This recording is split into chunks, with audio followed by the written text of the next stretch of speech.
Hello everyone, my name is Bilal Khan and I'm your trainer for financial reporting, and today we are going to learn again about IAS 37. In our last video हमने देखा था कि basically IAS 37 क्या है, उसकी history को थोड़ा देखा था और उसकी डेफिनेशन को भी देखा था हमने। रिकग्निशन को हमने नहीं देखा था, जो कि आज हम इस वीडियो में देखने वाले हैं। तो वीडियो को लास्ट तक देखिएगा ताकि जितने भी एग्ज़ाम फोकस पॉइंट हैं वो आप तक पहुंच सकें।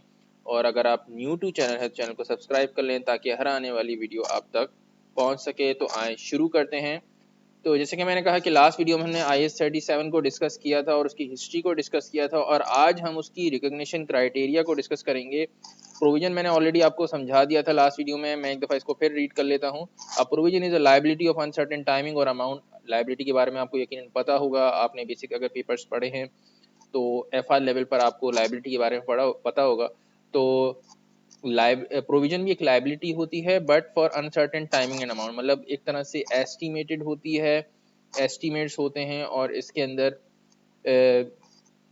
लाइबिलिटी की डेफिनेशन को ही फॉलो किया जा रहा होता है। तो बिल्कुल इसमें अनसर्टेनिटी बहुत होती है, किस तरीके से होती है वो आज हम समझेंगे। तो recognition of a provision basically, अगर हम रिकग्निशन ऑफ प्रोविजन को पढ़ने की कोशिश करें और समझने की कोशिश करें तो रिकग्निशन ऑफ प्रोविजन क्या है। Basically a provision shall be recognised when entity has a present obligation. Present obligation यानी कि लायबिलिटी। अब वो लायबिलिटी लीगल भी हो सकती है, कंस्ट्रक्टिव भी हो सकती है, as a result of a past event. Past में कुछ ऐसा हुआ होगा जिसकी वजह से आपका प्रोविजन अराइज हो रहा होगा। दूसरा, प्रोविजन की कैरेक्टरिस्टिक्स में एक और चीज़ आती है कि ये रिलायबल एस्टीमेट होना चाहिए। रिलायबल एस्टीमेट क्या होता है वो भी हम आगे जाके समझेंगे।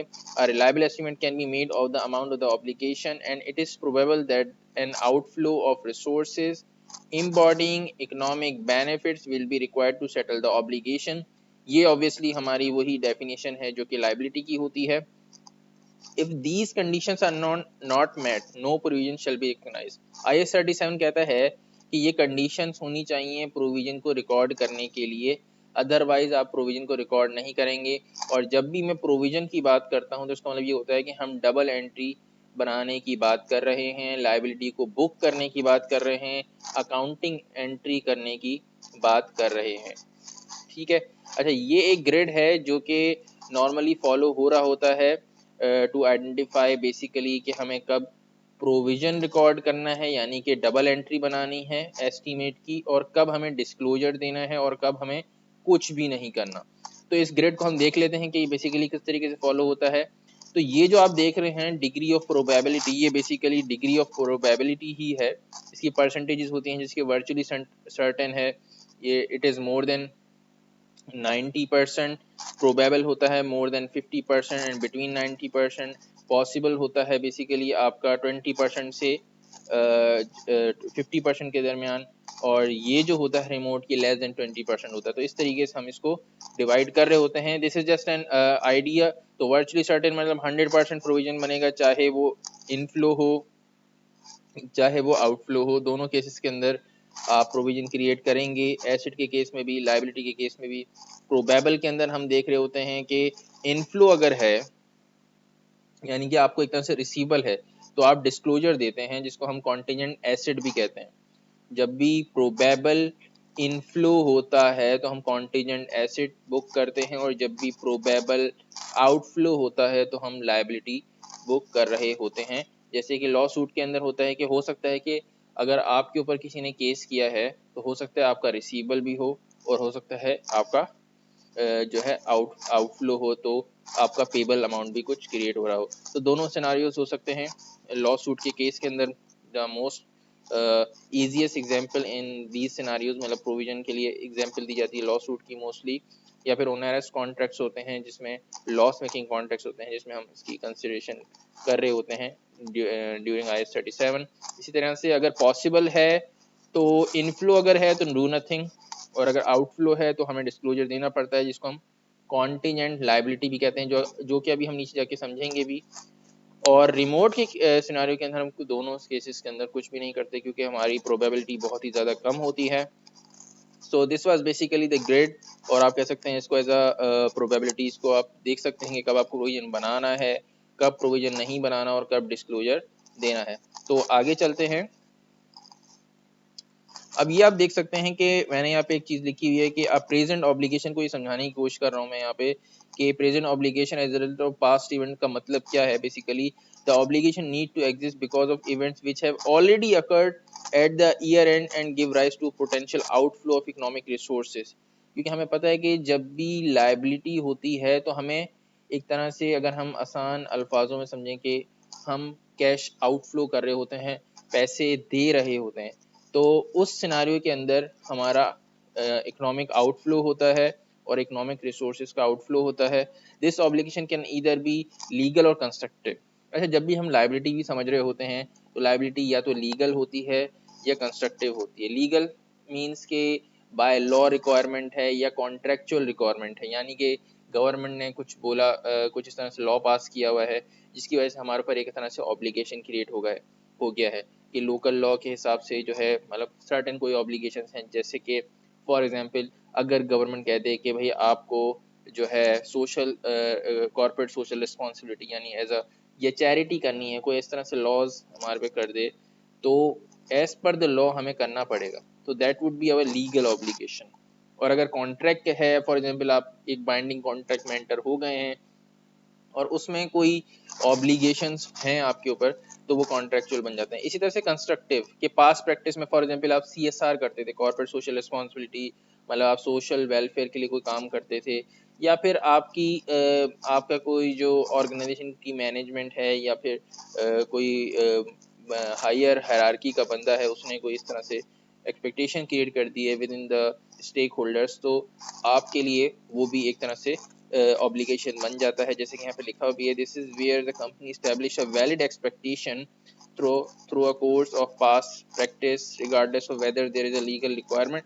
बेसिक लॉ में नहीं लिखा हुआ, लेकिन एक कंस्ट्रक्टिव ऑब्लिगेशन क्रिएट हो गई है। जैसे कि नॉर्मली आप देखते हैं कि जो पॉलिटिशियंस होते हैं वो कुछ इस तरह की स्टेटमेंट्स दे देते हैं, तो एक तरह से पब्लिक की जो है उसके ऊपर ओपिनियन बन जाती है या फिर उनकी एक्सपेक्टेशन बन जाती है, जिसकी बेसिस पे उनके ऊपर एक तरह से ऑब्लिगेशन भी क्रिएट हो जाता है, जो कि उमूमन नहीं हो रहा होता, लेकिन एक तरह से अगर हम IAS 37 के सिनेरियो में देखें तो बन जाता है। तो that is basically your present obligation as a result of past event.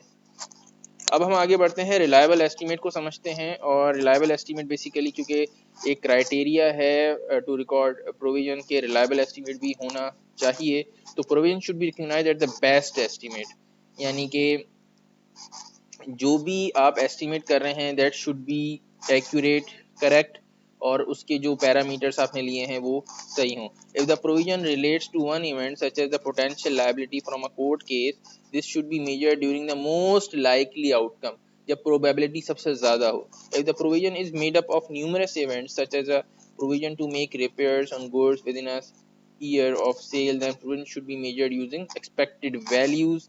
Expected values को आपको यकीनन आइडिया होगा, क्योंकि एक्सपेक्टेड वैल्यूज अगर आपने F5 पढ़ा हुआ है यानी कि परफॉर्मेंस मैनेजमेंट, तो उसमें काफ़ी इसका डिस्कशन होता है और हम डिसीजन ट्रीज भी बना रहे होते हैं परफॉर्मेंस मैनेजमेंट के अंदर। तो उस तरीके से आपको आइडिया होगा कि हम प्रोबेबिलिटीज को अप्लाई करते हैं और उसकी बेसिस पर हम एस्टिमेट क्रिएट कर रहे होते हैं।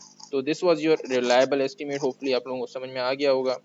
अब हम आगे बढ़ते हैं, there is a probable outflow of economic resources. जो लास्ट चीज थी कि प्रोबेबल आउटफ्लो है तो क्या करेंगे, तो आए इसको पढ़ लेते हैं। If the likelihood of the event is not probable, no provision should be made. सबसे पहली बात तो प्रोविजन तो नहीं बनेगा, यानी कि या तो कॉन्टीजेंट एसेट होगा, कॉन्टीजेंट लायबिलिटी होगी, क्योंकि आउटफ्लो है तो ऑब्वियसली लायबिलिटी होगी। If there is a possible liability then the company should record a contingent liability instead. ठीक है, प्रोविजन नहीं बनेगा, फिर कॉन्टीजेंट लायबिलिटी बनेगी। Contingent liability क्या होती है, is a possible obligation that arises from past event whose existence will be confirmed only by the occurrence or non-occurrence of one or more uncertain future events not wholly within the control of the entity, or a present obligation that arises from the past event but is not recognized because it is probable that an outflow of resources embodying economic benefit will be required to settle the obligation। ये भी एक इसकी definition है contingent liability की कि present obligation that arise from the past but it is not recognised because उसको recognise नहीं किया गया, मतलब उसको एज अ प्रोविजन रिकॉर्ड नहीं किया गया, क्योंकि it is not probable that an outflow economic embodying economic will be required to settle the obligation. ठीक है, तो इसलिए हम उसका डिस्क्लोजर दे रहे होते हैं। The amount of the obligation can not be measured with the sufficient reliability. उसकी जो हमें अमाउंट एग्जैक्ट नहीं पता हुआ था, तो फिर हम उसके बारे में क्या करते हैं कि नोट्स टू दी अकाउंट जो होती है हमारी फाइनेंशियल स्टेटमेंट्स के, उसमें डिस्कशन उसका कर देते हैं। अच्छा, एक और चीज़ इसमें लिखी हुई है कॉन्टिजेंट लायबिलिटी के बारे में ही। Contingent liability is disclose as a note to the accounts only, no entries, ये मैंने आपको ऑलरेडी बात बता दी है, no entries are made into the financial statements other than its disclosure. ठीक है, similar to a contingent liability company में also have a contingent asset to disclose. Opposite, just opposite के अगर इनफ्लोज हो रहे हैं और अगर वो, जैसे कि मैंने आपको ये ग्रेड बताया था, इसको अगर आप फॉलो करेंगे तो इजीली आपको समझ में आ जाएगा कि हम कब हमें डिस्क्लोजर देना है और कब हमें जो है इसका प्रोविजन बनाना है। तो कॉन्टिजेंसी इसका जस्ट अपोजिट है। A contingent is a possible asset that arises from past event and whose existence will be confirmed only by the occurrence or non-occurrence of one or more uncertain future events not wholly within the control of the entity. So this was your contingent asset और contingent liability, और हमने आज इसको समझा कि basically कब हमें recognise करना है और इसकी प्रोबेबिलिटीज़ को किस तरीके से देख रहे होते हैं हम एज पर IAS 37, चाहे वो कोई भी सिनेरियो हो, चाहे वो ओनरस कॉन्ट्रैक्ट का सिनेरियो हो, चाहे वो रिकंस्ट्रक्शन का सिनेरियो हो कि रीस्ट्रक्चरिंग हो रही है या फिर रिकंस्ट्रक्शन हो रही है, तो उस सिनेरियो में भी हम इसको फॉलो कर रहे होते हैं। और बेस्ट सिनेरियो तो इसके लिए लॉ सूट का ही है, यानी कि अगर कोई कोर्ट केस वगैरह है तो उस सिनेरियो में या तो इनफ्लो या आउटफ्लो हो रहा होता है, तो हम IAS 37 की एप्लीकेशन कर रहे होते हैं ड्यूरिंग आवर F7 और FR एग्जाम्स। तो होपफुली आपको समझ आया होगा आज का लेक्चर। तो I will be here with a new video very soon. Till then, good bye, अल्लाह हाफ़िज़।